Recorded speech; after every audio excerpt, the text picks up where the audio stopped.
Halo, Assalamualaikum warahmatullahi wabarakatuh. Pada kesempatan kali ini saya akan menjelaskan mengenai teknologi informatika, khususnya materi tentang database. Sebelumnya, izinkan saya memperkenalkan diri. Hai everybody, nama saya Syahrani Eka Ramadanti, kelas D4 Transportasi Laut B. Absen 18, NIT 0820 018 208. Pada kesempatan ini, kita memiliki 6 topik bahasan. Yang pertama, pendahuluan tentang database. Topik kedua, tingkatan arsitektur database. Topik 3, model-model database. 4, DBMS atau Database Management System. Kelima, SQL atau Structured Query Language. Keenam, penerapan dalam kehidupan sehari-hari. Kita langsung menuju ke topik bahasan yang pertama, yaitu pendahuluan. Apa itu database? Basis data terdiri dari kata basis dan data. Basis dapat diartikan sebagai markas atau gudang. Sedangkan data adalah catatan atas kumpulan fakta dunia nyata yang mewakili objek seperti manusia, barang, hewan, konsep, peristiwa, dan sebagainya yang diwujudkan dalam bentuk huruf, angka, simbol, gambar, teks, bunyi, atau kombinasinya. Sistem basis data adalah sistem yang terdiri atas kumpulan tabel data yang saling berhubungan dan kumpulan program yang memungkinkan beberapa pemakai atau program lain untuk mengakses dan memanipulasi tabel-tabel data tersebut.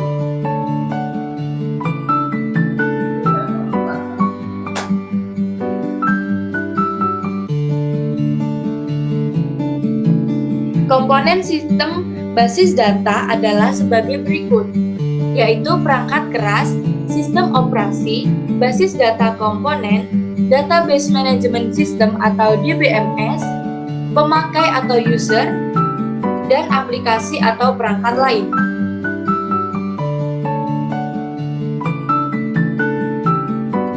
Kita menuju bahasan yang kedua, yaitu tingkatan arsitektur database. Tingkatan arsitektur basis data memiliki 3 tingkatan. Yang pertama, tingkat eksternal atau external level, merupakan cara pandang pemakai terhadap basis data.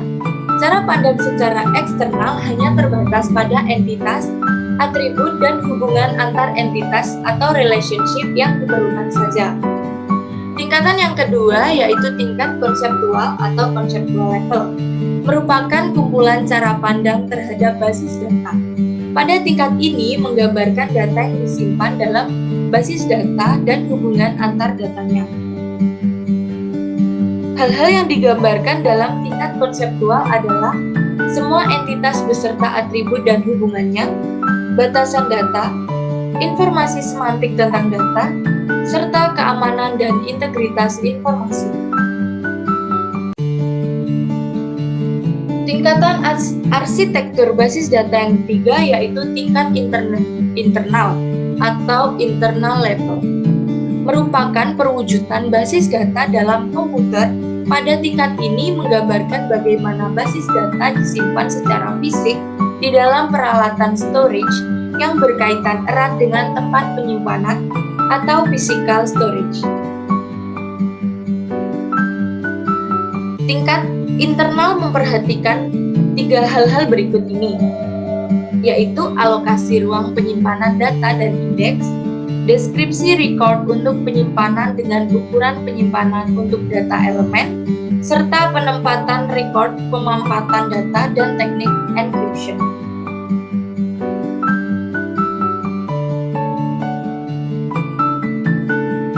Masuk ke dalam topik yang ketiga yaitu model-model database. Model-model basis data memiliki 4 model, yaitu model hierarki. Model ini disusun menurut struktur pohon. Puncak dari hierarki disebut dengan root, sedangkan entitas atau interface di bawahnya dikenal sebagai induk atau parent.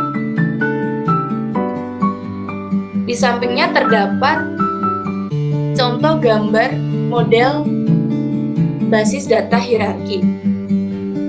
Model basis data yang kedua yaitu model jaringan. Di dalam model ini entitas induk maupun anak bisa lebih dari dua. Model ini merupakan pengembangan model hierarki. Yang ketiga yaitu model relasional. Dalam network data model tidak diperbolehkan terdapat relasi banyak ke banyak atau many to many. Untuk membuat relasi many to many dalam network model dibutuhkan entitas perantara yang disebut sebagai rekaman silang atau intersection record. Dicantumkan pula contoh model basis data relasional dan model basis data jaringan. Yang keempat yaitu model berorientasi objek. Model ini mendefinisikan database sebagai kumpulan objek atau elemen perangkat lunak yang dapat digunakan kembali dengan fitur dan metode terkait. Ada beberapa jenis database berorientasi objek, yaitu sebuah basis data multimedia menggabungkan media seperti gambar yang tidak bisa disimpan dalam database relasional. Sebuah basis data hypertext memungkinkan setiap objek untuk link ke objek lain. Ini berguna untuk mengatur banyak data yang berbeda, tetapi itu tidak ideal untuk analisis memory. Model database object-oriented adalah model database pasca relasional yang paling dikenal karena menggabungkan tabel tetapi tidak terbatas pada tabel. Model semacam itu juga dikenal sebagai model basis data hybrid. Di sampingnya dicantumkan pula contoh gambar model basis data berorientasi objek.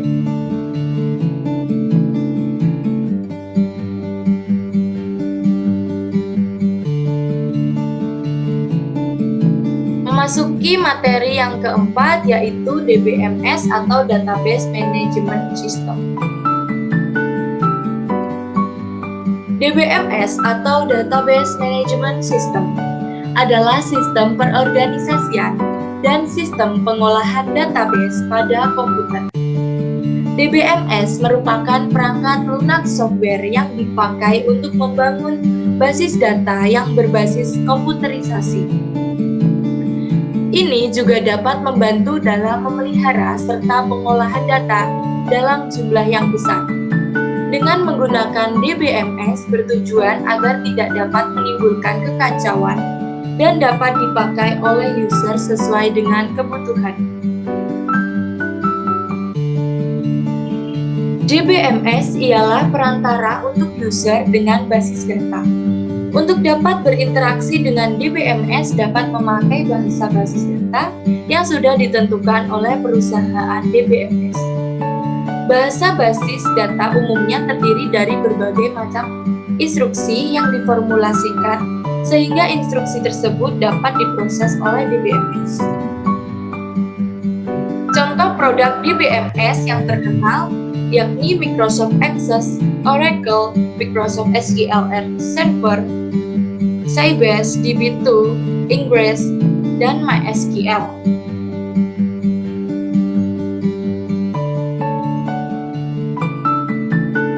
Masuk ke dalam topik yang kelima yaitu SQL atau Structured Query Language.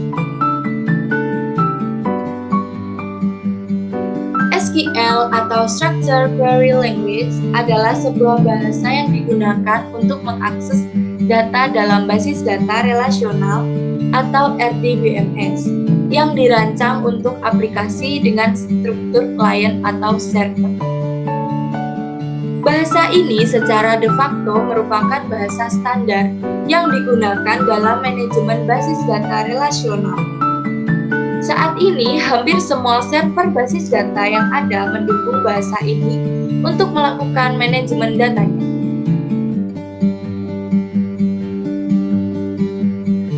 Fungsi SQL yakni memungkinkan mengakses dan memanipulasi database, mengeksekusi query terhadap database, mengambil data dari database, menyisipkan, memperbaharui, dan menghapus catatan dalam database, serta mengatur hak akses pada tabel prosedur dan pandangan database.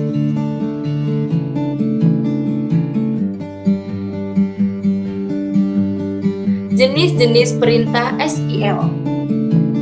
Jenis perintah dasar yang pertama adalah Data Definition Language atau biasa disingkat dengan DDL. Perintah dasar ini sebenarnya merupakan perintah paling mendasar dari bahasa SQL. Tujuannya untuk membuat struktur sebuah database. Perintah dasar DDL masih dibedakan lagi ke dalam setidaknya 5 jenis perintah, yakni perintah create. Perintah create sebuah perintah yang bisa digunakan ketika membuat sebuah database yang baru, baik itu berupa tabel baru atau sebuah kolom baru. Perintah alter. Perintah alter biasa digunakan ketika ingin mengubah struktur tabel yang sebelumnya sudah ada. Bisa jadi dalam hal ini adalah seperti nama tabel, penambahan kolom, mengubah, maupun menghapus kolom serta menambahkan atribut lainnya. Perintah rename. Perintah rename dapat digunakan untuk mengubah sebuah nama di sebuah tabel maupun kolom yang ada. Perintah drop. Perintah drop bisa digunakan dalam menghapus baik itu berupa database, tabel maupun kolom hingga indeks. Perintah show. Perintah DDL ini digunakan untuk menampilkan sebuah tabel yang ada.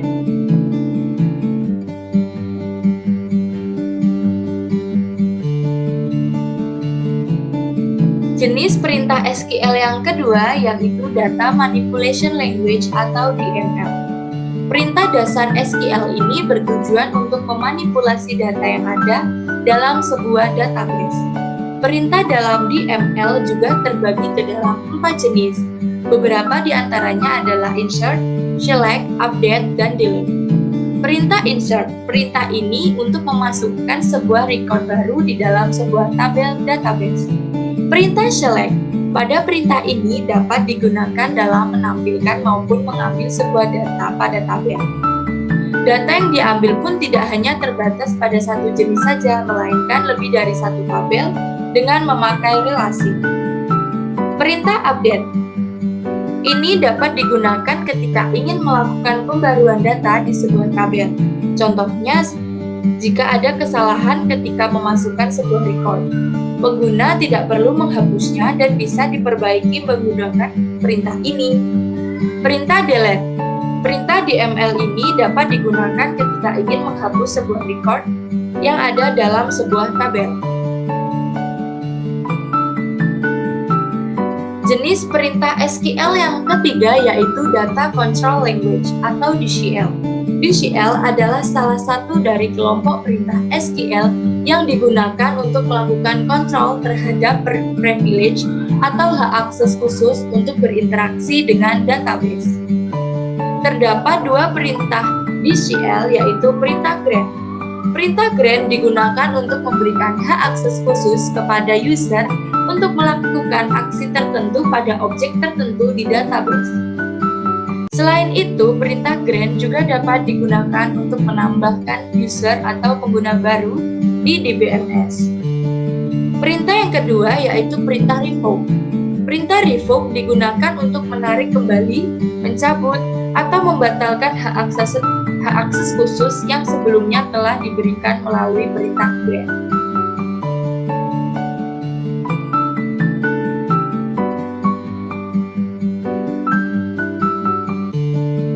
Memasuki topik bahasan yang keenam yaitu penerapan. Penerapan database dalam kehidupan sehari-hari. Seperti dalam kehidupan sehari-hari, pemesanan tiket online, e-commerce sebagai tempat belanja online, nomor telepon, pengelolaan data karyawan dalam sebuah industri, serta sistem laporan pajak. Demikianlah penjelasan mengenai materi database. Semoga bermanfaat. untuk kita semua. Sampai berjumpa di lain kesempatan. Akhir kata, wassalamualaikum warahmatullahi wabarakatuh. See you!